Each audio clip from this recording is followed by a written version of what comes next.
जय हिंद साथियों, स्वागत है आपका self study classes with Sumit Jain YouTube channel और दोस्तों ऐप में। दोस्तों बहुत सारे स्टूडेंट को ऐप डाउनलोड नहीं करते बन रहा है या फिर कर भी लिया है तो कोर्स भी नहीं देख पा रहे हैं। तो मैं आज उनको बता दूं कि ये जो सेल्फ स्टडी क्लासेस इस प्रकार से जब आप प्ले स्टोर से करते हैं तो ये आपका वेल जो है आइकन उसमें लगा हुआ है ना। तो इस प्रकार से सेल्फ स्टडी क्लासेस आपको सर्च करना है और ऐसे आइकन में आपको ऐप मिलने वाला है। ठीक है, तो दोस्तों हम देखें कि प्ले स्टोर में आपको इस प्रकार से दिखेगा ये सेल्फ स्टडी क्लासेस। ठीक है, ये प्ले स्टोर में आपको सेल्फ स्टडी क्लासेस का ऐप दिखने वाला है। ठीक है, ये इमेज उसमें डली है, ये आइकन, ये लोगो उसमें डला है। ठीक है, अब दोस्तों इसको इंस्टॉल करना है, यहां से आप इंस्टॉल करेंगे। ठीक है, अब इंस्टॉल करेंगे तो वहां पर आपको नंबर मांगेगा, जीमेल नंबर मांगेगा, तो आपको ओटीपी आएगा, तो आप रजिस्टर करके आगे बढ़ेंगे। दोस्तों आज का वीडियो स्टार्ट हो चुका है और आज फिर हम आपको ऐसी फनी ट्रिक के माध्यम से बताने वाले हैं। हिंदी साहित्य में आपने देखा होगा कि NET exam, PGT exam, TET exam, किसी भी एग्जाम में साहित्यकारों के उपनाम पूछे जाते हैं। आपसे पूछ लिया जाता है मधुप किसका उपनाम है, कलाधर किसका उपनाम है ना, वैद्यनाथ किसका उपनाम है, त्रिलोचन किसका उपनाम है। ये सारे उपनाम पूछे जाते हैं दोस्तों। अब इनको याद करना बहुत कठिन बात होती है, लेकिन आज पूरे याद हो जाएंगे ट्रिक से। ठीक है, तो पूरा वीडियो आपको जरूर देखना है दोस्तों। और इसके पहले हिंदी साहित्य के ट्रिकी वीडियो बहुत सारे अपलोड हो चुके हैं, तो उनको जरूर देखना है। ठीक है, और जो भी हमारे नए साथी हैं वो चैनल को सब्सक्राइब करके बेल आइकन को जरूर दबाना है। और आपको दोस्तों एक बहुत ही प्यारा अपना व्हाट्सएप ग्रुप है 9098609291। इस व्हाट्सएप ग्रुप से जुड़ने के लिए आपको इस पर मैसेज करना है, आपको तुरंत ग्रुप की लिंक मिल जाएगी और आप व्हाट्सएप ग्रुप में जुड़ जाएंगे, है ना। तो स्टार्ट करते हैं आज का ये वीडियो, बने रहें वीडियो के अंत तक। दोस्तों आपसे पहले टेस्ट करवाया जाएगा, आपको बताना होगा प्रश्न का उत्तर और फिर मैं आपको ऐसी ट्रिक बताऊंगा कि आप कभी भूलेंगे ही नहीं। कभी पूछा जाए आपसे आपको तुरंत आ जाएगा। तो आपको बताना है गया प्रसाद शुक्ल स्नेही का उपनाम क्या है, इन्हें क्या कहा जाता है। तो 2 सेकंड आपको दिए जाते हैं,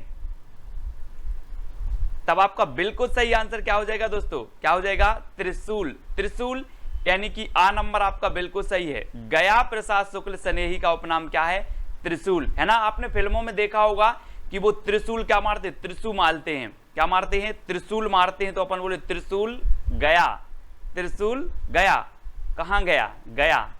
तो याद रख लेना, गया से हो जाएगा गया प्रसाद शुक्ल स्नेही और इनका उपनाम होगा त्रिशूल, त्रिशूल गया। ठीक है, याद रख लेंगे। कभी कभी इनका स्नेही भी उपनाम है, त्रिशूल भी उपनाम है। ठीक है, ऐसे याद रखना है दोस्तों। अगला बताना है मैथिली शरण गुप्त का उपनाम क्या है। मैथिली शरण गुप्त, 4 विकल्प हैं, 2 सेकंड में आपको उत्तर बताना है। मैथिली शरण गुप्त दोस्तों, इनको राष्ट्र कवि कहा जाता है, आपको पता है इन्हें राष्ट्र कवि कहा जाता है एक बार, है ना। अब राष्ट्र कवि कहा जाता है दोस्तों, तो आप ऐसा नहीं समझते कि बहुत बुजुर्ग होंगे, है ना। राष्ट्र कवि हैं, बहुत कुछ इन्होंने हिंदी साहित्य के लिए किया होगा, इसलिए इन्हें राष्ट्र कवि कहा जाता है। ये बहुत बुजुर्ग होंगे, तो जो बुजुर्ग हो जाते हैं जिन्हें राष्ट्र कवि कहा जाए, है ना, तो उन्हें हम क्या बोल देते हैं, दद्दा। क्या बोल देते हैं, दद्दा। ये क्या है, दद्दा है, यानी कि आपका बिल्कुल बी नंबर सही हो जाएगा दोस्तों। ये चीज याद रखनी है। मैथिली शरण गुप्त के जो उपनाम है वो क्या है, वो है दद्दा। दद्दा यानी कि बी नंबर आपका बिल्कुल सही हो जाएगा। और इनका एक नाम और पूछा गया था दोस्तों, पीजीटी एग्जाम में पूछ लिया गया था कि मधुप किसका उपनाम है। तो याद रख लेना, मैथिली शरण गुप्त का नाम दद्दा भी है ना, उपनाम, और मधुप भी है। ये दोनों नाम याद रखना है, ये दोनों पूछे जाते हैं इनके। ठीक है, अगला बताना जगन्नाथ दास रत्नाकर का उपनाम क्या है। जगन्नाथ दास रत्नाकर बहुत ही बढ़िया है दोस्तों। तो बताना है, 4 विकल्प आपके सामने है, जड़िया, कोकिल, जकी, कैन का कवि। तो जगन्नाथ दास रत्नाकर का जो उपनाम है वो क्या हो जाएगा, जकी। क्या नाम है, जकी। आपको पता है जा से जगन्नाथ दास रत्नाकर और जा से आपका क्या हो जाएगा, जकी। बहुत ही बढ़िया है, कई बार एग्जाम में पूछा गया है, अधिकांश लोगों को तो पता भी होगा, मैंने कई बार आपको बताया है। तो जकी यानी सा नंबर आपका क्या हो जाएगा, बिल्कुल सही हो जाएगा। अब अगला दोस्तों है आपका केदारनाथ अग्रवाल का उपनाम क्या है। केदारनाथ अग्रवाल, 4 विकल्प हैं दोस्तों, मैं इनके बारे में बताता हूं कि जो केदारनाथ अग्रवाल हैं दोस्तों, ये क्या करते थे कि बहुत ही विशिष्ट प्रकार के कवि थे और एक कैन नदी के किनारे पर जाकर के बैठते थे और घंटों बैठते थे। कैसे बैठते थे, घंटों बैठते थे और कैन नदी का बिल्कुल सुंदर और मनोरम जो दृश्य है उसको देखते थे, इसलिए साहित्यकारों ने इनका उपनाम रख दिया कैन का कवि। बोलिए कैन नदी के किनारे जाके बैठते थे तो इन्हें कहने लगे क्या, कैन का कवि। किसे, केदारनाथ अग्रवाल, यानी कि जो आपका विकल्प नंबर डी है वो बिल्कुल सही हो जाएगा। अगला है दोस्तों, नंददास का उपनाम क्या है। नंददास, 4 विकल्प हैं, जड़िया, कोकिल, कल्पना का लाड़ला या फिर कलाधर। क्या है उपनाम, नंददास का उपनाम क्या है। नंददास, 4 विकल्प हैं दोस्तों और जल्दी से आपको बताना है। आपने देखा होगा कभी कभी दोस्तों, नंद मतलब क्या होता है, जब बहू अपनी ससुराल जाती तब उसे नंद मिलती है। क्या मिलती, नंद। एक बार क्या आपने देखा होगा कि नंद बहू की बहुत लड़ाई होती रहती है। एक बार क्या हुआ कि जब लड़ाई हुई तो नंद ने क्या किया, जड़ दिया। क्या जड़ दिया, थप्पड़ जड़ दिया। तो नंददास को जड़ दिया तो जड़िया कवि। ठीक है, याद रखना, जड़िया है ना, नंददास को कहा जाता है जड़िया कवि या इनका उपनाम क्या है, जड़िया कवि। ठीक है, आ नंबर आपका बिल्कुल सही हो जाएगा। अगला बताना है दोस्तों, विद्यापति का उपनाम क्या है। कई बार हमने पढ़ा है कि विद्यापति की रचनाएं हैं पदलता, पताका, पदावली, कीर्तिलता, कीर्ति पताका। ठीक है, इनकी रचनाएं 2 अभट्ट में है, लता और पताका, यानी कि कीर्तिलता और कीर्ति पताका अभट्ट में है, पदावली इनकी काय में है, मैथिली में है, सभी को पता है। ठीक है, अब विद्यापति को क्या कहा जाता है दोस्तों, इन्हें कहा जाता है मैथिल कोकिल। क्या कहा जाता है, इनका उपनाम क्या है, मैथिल कोकिल। अब एक चीज बताना, हम बोलते ना कि यार आपकी आवाज बहुत अच्छी है, बिल्कुल कोकिल जैसी, है ना। अब जिसमें विद्या होगी वो कैसा बोलेगा, बहुत मधुर बोलेगा, सुंदर बोलेगा, बिल्कुल कोकिल जैसे। विद्या जिसमें होगी वो कैसा बोलेगा, कोकिल जैसे बोलेगा। तो विद्यापति का उपनाम क्या होगा, कोकिल। कोकिल यानी 12 नंबर आपका बिल्कुल सही हो जाएगा। ठीक है, अगला बताना दोस्तों, सुमित्रानंदन पंत का उपनाम क्या है। सुमित्रानंदन पंत का बताना है। 4 विकल्प हैं दोस्तों, आपने पढ़ा होगा, इन्हें प्रकृति का चितेरा कवि भी कहा जाता है। ठीक है, और नंद दुलारे वाजपेयी ने इसे क्या माना, इन्हें मान लिया काय, छायावाद का प्रवर्तक, है ना।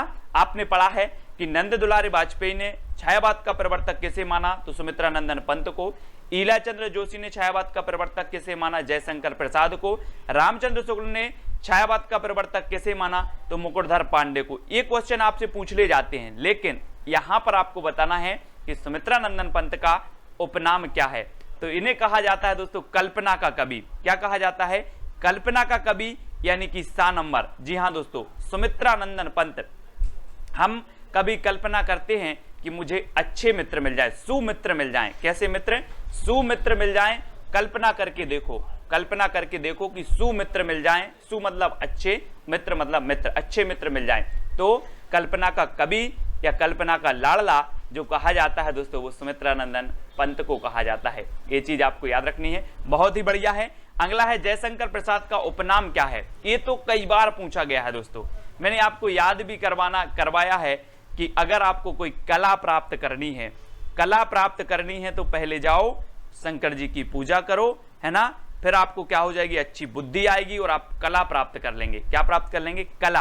तो जयशंकर प्रसाद का उपनाम क्या होगा, कलाधर। क्या होगा, कलाधर। यानी कि आपका जो विकल्प नंबर डी है वो बिल्कुल सही हो जाएगा, डी नंबर। ठीक है, अगला बताना, भारतेंदु का उपनाम क्या है।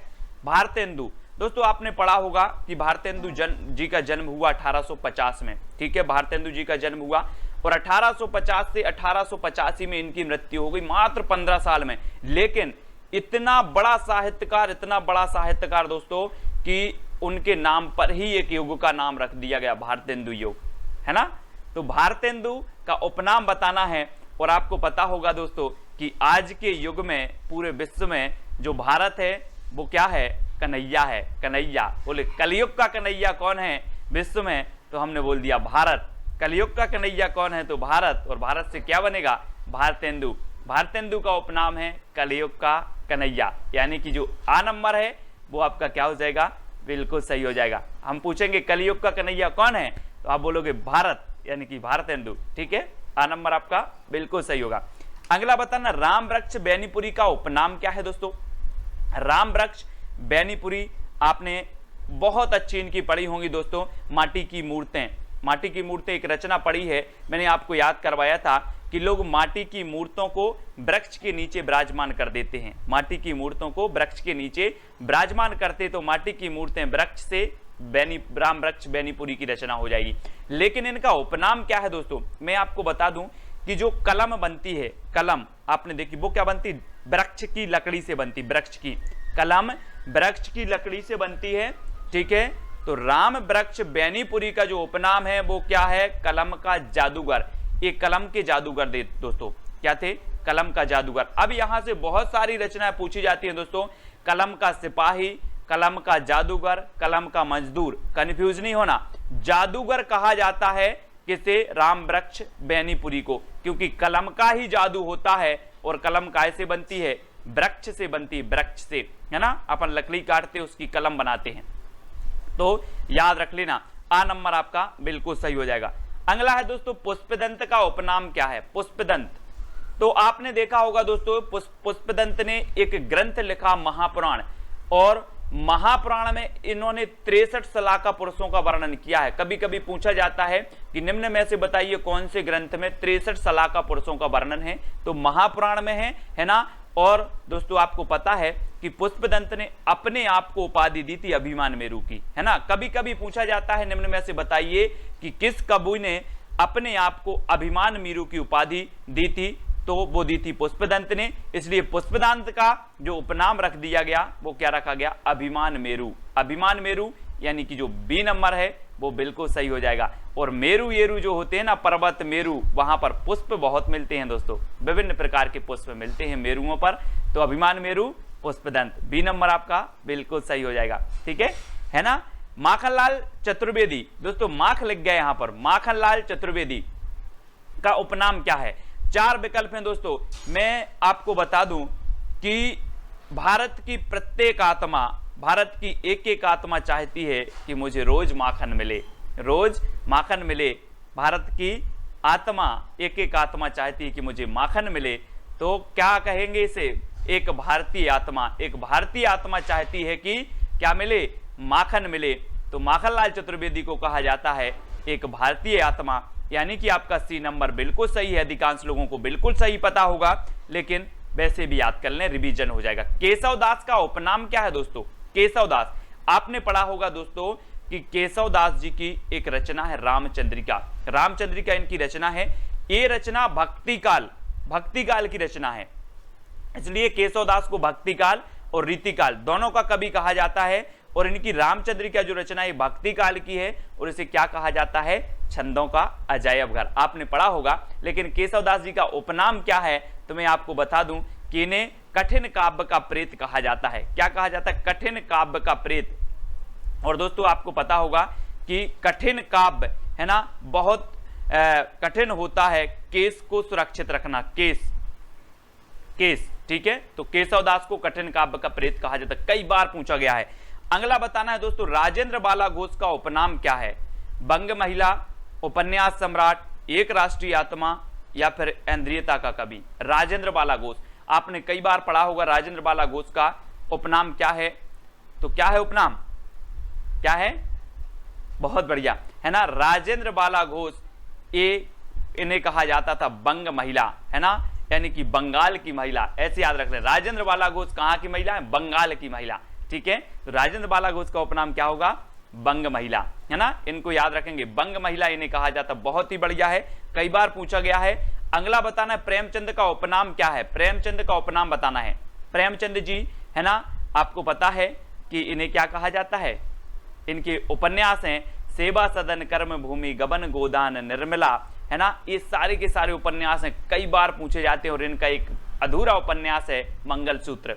प्रेमचंद जी का अधूरा उपन्यास कौन सा है, मंगलसूत्र। और इन्हें कहा जाता है दोस्तों उपन्यासों का सम्राट, उपन्यास का सम्राट कहा जाता है। उपनाम है इनका उपन्यास सम्राट, प्रेमचंद जी का। और इनका एक उपन्यास है दोस्तों बहुत बढ़िया, कौन सा, गोदान। गोदान उपन्यास है ना। और ये उपन्यास होते हुए भी दोस्तों इसे ग्रामीण जीवन का महाकाव्य कहा जाता है। अगर कभी आपसे पूछा जाए निम्न में से बताइए किस उपन्यास को ग्रामीण जीवन का महाकाव्य कहा जाता है, तो वो कहा जाता है गोदान को, है ना। और गोदान उपन्यास किसका है, प्रेमचंद जी का है, ठीक है। अगला बताना है राजा राम शुक्ल का उपनाम क्या है। आपने चाहे पहली बार नाम सुना हो राजा राम का या किसी ने सुना हो, इनका उपनाम क्या है? तो 2 सेकंड में आप उत्तर चयन करेंगे और आपका बिल्कुल सही हो जाएगा। एक राष्ट्रीय आत्मा, एक राष्ट्रीय आत्मा कहा जाता है दोस्तों राजा राम को। किसे कहा जाता है? राजा राम को एक राष्ट्रीय आत्मा कहा जाता है ना, क्योंकि जो भारत का राजा होगा वही तो राष्ट्रीय आत्मा होगी, है ना। राजा, भारत का राजा होगा वही राष्ट्रीय आत्मा होगी, है ना। एक भारतीय आत्मा चाहती है कि मुझे माखन मिल जाए।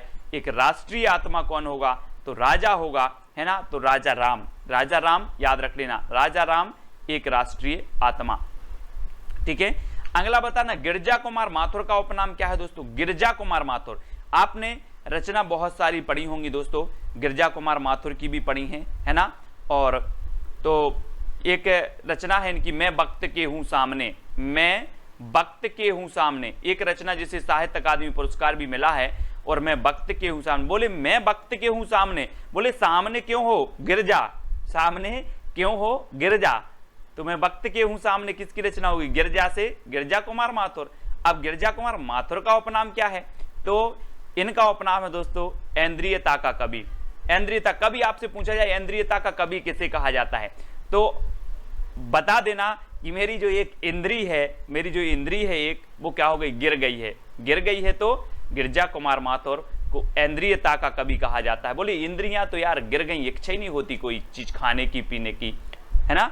इंद्रियता का कवि गिरजा कुमार माथुर, इंद्री क्या हो गई है? गिर गई है। ठीक है, याद रखना। और दुष्यंत कुमार का उपनाम क्या है दोस्तों? दुष्यंत कुमार का आपने बहुत सारी चीजें पढ़ी होंगी। दुष्यंत कुमार जी का बताना है, गजल सम्राट, उपन्यास सम्राट, अनल कवि या फिर ऐन्द्रियता का कवि क्या है? तो इनका बिल्कुल सही आपने बताया है कि इन्हें गजल सम्राट कहा जाता है। इनकी बहुत सुपर गजलें हैं दोस्तों, किसकी? दुष्यंत कुमार जी की, है ना।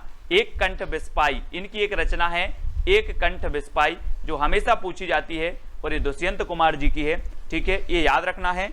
अगला बताना है रामधारी सिंह दिनकर का उपनाम क्या है? रामधारी सिंह दिनकर का उपनाम बताना है, कवि शिरोमणि, उपन्यास सम्राट, अनल कवि या फिर आत्माराम। तो दोस्तों मैंने आपको कई बार बताया है कि इन्हें कहा जाता है अनल का कवि, है ना। अनल, अनिल नहीं, अनिल मतलब होता है अग्नि, है ना, और अनल मतलब होता है वायु, है ना, याद रख लेना। वायु का कवि कहा जाता है। ऐसी रचनाएं लिखते हैं कि मानो ऐसा लगता है कि हम वायु में उड़ने लगे हैं इनकी रचनाएं पढ़ करके, है ना। अनल, तो इन्हें कहा जाता है दोस्तों अनल कवि, है ना, याद रख लेना, अनल कवि कहा जाता है। सभी लोग याद रखेंगे। ठीक है, अगला बताना है तुलसीदास का उपनाम क्या है? तुलसीदास, तो तुलसीदास को तो सभी पता है दोस्तों कि इन्हें क्या कहा जाता है? तुलसीदास जी को कवि शिरोमणि। कवि शिरोमणि यानी कि जो आपका आ नंबर है वो बिल्कुल सही हो जाएगा। कवि शिरोमणि कहा जाता है किसे? तुलसीदास जी को। आ नंबर आपका बिल्कुल सही आंसर होगा, है ना। और तुलसीदास जी की रचनाएं मैंने आपको याद करवाई हैं, खंड काव्य याद करवाए हैं, मुक्तक काव्य, सभी कुछ याद करवाए हैं। ठीक है, तो तुलसीदास का कवि शिरोमणि। महावीर प्रसाद द्विवेदी का उपनाम क्या है? कवि शिरोमणि, उपन्यास सम्राट, अनल कवि या फिर आत्माराम। तो महावीर प्रसाद द्विवेदी का उपनाम बताना है क्या है? कवि शिरोमणि है, उपन्यास सम्राट है, अनिल कवि या फिर आत्माराम है। तो दोस्तों आपको पता होगा कि जो महावीर प्रसाद द्विवेदी हैं या फिर महावीर भगवान की बात करें तो महावीर भगवान ने आत्मा की बात करी है। महावीर भगवान कहते हैं कि शरीर में कुछ नहीं रखा, आत्मा का कल्याण करो, आत्मा का कल्याण करो। तो महावीर प्रसाद द्विवेदी का उपनाम क्या होगा? आत्माराम, क्योंकि महावीर ने कहा है कि आत्मा का कल्याण करो, इसलिए आत्माराम यानी डी नंबर आपका बिल्कुल सही हो जाएगा। ठीक है, डी नंबर। अब दोस्तों एक चैलेंज प्रश्न है जिसका उत्तर आपको बताना है। यामा किसकी रचना है? यामा किसकी रचना है? रामधारी सिंह दिनकर की, महादेवी वर्मा की, सुमित्रा नंदन पंत की या फिर अज्ञेय की। तो 4 विकल्प हैं, यामा बताना है ये किसकी रचना है। चैलेंज प्रश्न है, ठीक है। और अगर आपको रामधारी सिंह दिनकर की कोई रचना पता है तो लिखें, महादेवी वर्मा की है तो लिखें, सुमित्रा नंदन पंत की है तो लिखें, अज्ञेय की है तो लिखें। ठीक है, सभी लोग कमेंट में जरूर बताना, अपनी उपस्थिति जरूर बताना है। और दोस्तों ये व्हाट्सअप नंबर दिया है, व्हाट्सअप नंबर, उस पर आपको क्या करना है? कांटेक्ट करना है। इस पर व्हाट्सअप नंबर पर आपको क्या करना है? मैसेज करना है, आपको तुरंत लिंक मिल जाएगी। ठीक है, और वीडियो को सभी लोग लाइक करके शेयर करें, सब्सक्राइब करें, बेल आइकन को दबाएं। और आज के वीडियो के लिए साथियों बस इतना ही। जय हिंद। बहुत सारे स्टूडेंट को ऐप डाउनलोड नहीं करते बन रहा है, या फिर कर भी लिया है तो कोर्स भी नहीं देख पा रहे हैं। तो मैं आज उनको बता दूं कि ये जो सेल्फ स्टडी क्लासेस इस प्रकार से जब आप प्ले स्टोर से करते हैं तो ये आपका वेल जो है आइकन उसमें लगा हुआ है ना। तो इस प्रकार से सेल्फ स्टडी क्लासेस आपको सर्च करना है और ऐसे आइकन में आपको ऐप मिलने वाला है। ठीक है, तो दोस्तों हम देखें कि प्ले स्टोर में आपको इस प्रकार से दिखेगा ये सेल्फ स्टडी क्लासेस। ठीक है, ये प्ले स्टोर में आपको सेल्फ स्टडी क्लासेस का ऐप दिखने वाला है। ठीक है, ये इमेज उसमें डली है, ये आइकन, ये लोगो उसमें डला है। ठीक है, अब दोस्तों इसको इंस्टॉल करना है, यहां से आप इंस्टॉल करेंगे। ठीक है, अब इंस्टॉल करेंगे तो वहां पर आपको नंबर मांगेगा, जीमेल नंबर मांगेगा, तो आपको ओटीपी आएगा, तो आप रजिस्टर करके आगे बढ़ेंगे।